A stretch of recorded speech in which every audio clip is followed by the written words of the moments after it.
just doesn't make sense. I'm as confused as most people looking at this because there are a lot of things that just don't add up. This isn't the way prosecutions usually go.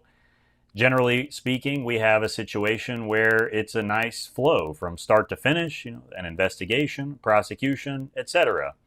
In this case, like you mentioned, they said they've got some files, they're going to release them, and then they changed their answer. They said, well, turns out we didn't have what we thought we had. And the strangest thing of all is going back to interview some witness like this, because the only reason they would interview a witness like this is if they needed information and she was the only place to get it.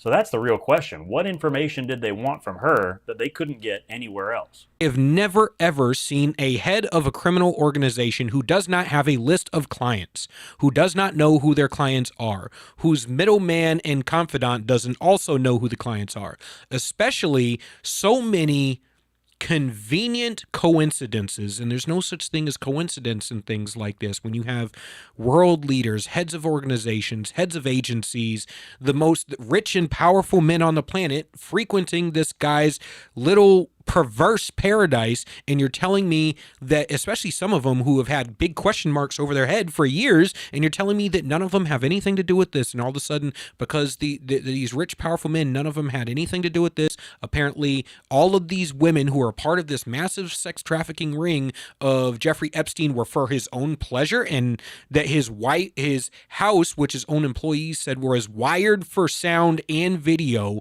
all over the place, wasn't used for blackmail, and that Ghislaine Maxwell was sex trafficking people for nobody?